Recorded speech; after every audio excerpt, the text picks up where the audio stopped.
who's an IBM executive, and he's one of the heads of MUFON, the Mutual UFO Network. So they're all around chatting, and Ben Rich goes into this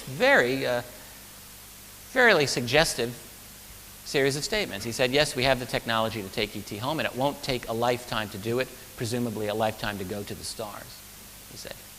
That's it. He said, we have the technology to go to the stars, and it won't take a lifetime to do it. There are people in the black world, that is the classified world, who do not want to see this come out, even though, he said it's time that this should be segued out to the private community, and on and on and on. And then he died. So there's, and then again, there's much, much more. It, again, is not my intention to belabor this. I have other fish to fry here. There are, I talked about, anonymous leaks. What good are they? Well, they're a little bit good. I try not to use them. I try not to abuse them, let's put it that way. The thing that happens inevitably with any researcher, I don't think there's an exception, is that once you put yourself out there, and there are people in the inside community who identify you and think, yeah, I might want to work with this guy, because frankly, the classified world obviously is not monolithic, right? It's huge, it's Byzantine, it's labyrinthian. And not everyone's got the same opinion. And you've got people in there for 20, 30, 40 years. And eventually they decide, really the secrecy on this is not a good thing.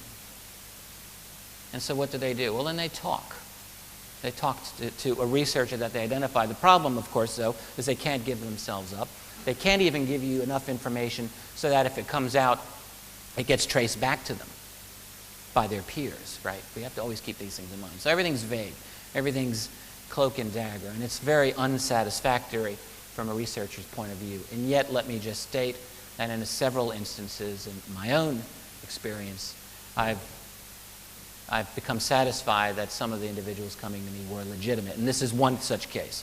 This is actually a very famous man. And I think the day will come when I give his name. I won't right now. But I had a long conversation with him. He knows a couple of presidents of the U.S. He knows a lot of other big shots. And said to me, he said, I'm speaking to you as a scientist. I'm not speculating here. I've known factually for X number of years. He said that at deeply classified levels, he said, so classified, so compartmented, he said, you would be shocked at how secret this is. At that level, he said, there are scientists who have in their possession ET